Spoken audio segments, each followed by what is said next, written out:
Ready? Start.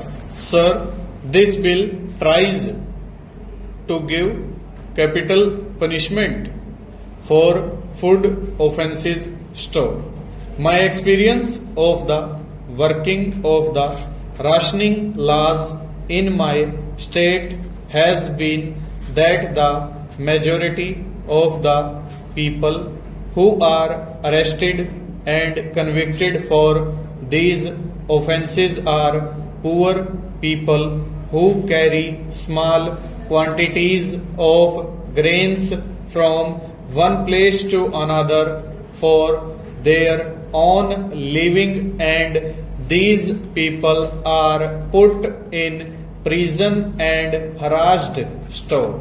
I have not yet known of any large number of really big merchants who are really responsible for the black market in these food grains being brought to book. Stanza. This bill which we are passing and in which the punishment has been raised to 3 years and in which it has also been provided that the carriers by means of which this smuggling takes place should also be forfeited will not achieve the desired result. Stop. I very much doubt if many trucks and other big vehicles will be confiscated. Stop.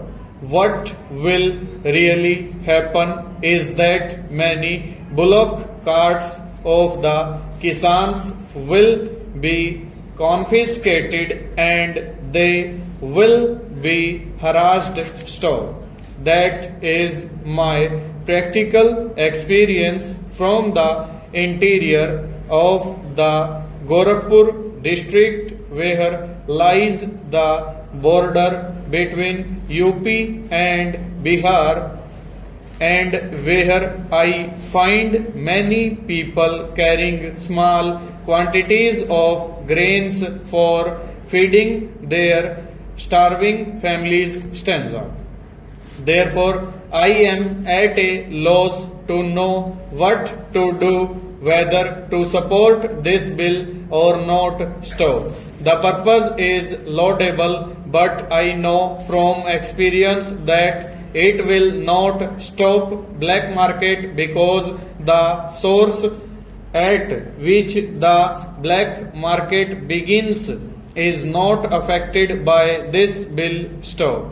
I would not be exaggerating if I say that if every supply officer in whose area black market is found to exist were held responsible for it and were given deterrent punishment, the black market would stop.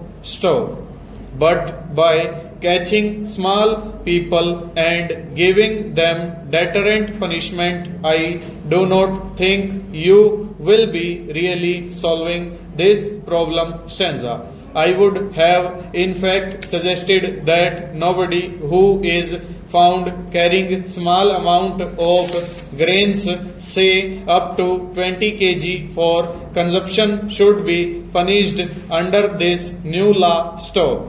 That would at least save the people who commit these offences mostly out of ignorance and sometimes out of dire necessity. Stop. But the bill will really be used against them in order to show that the number of convictions for food offences are so great which could never be imagined over.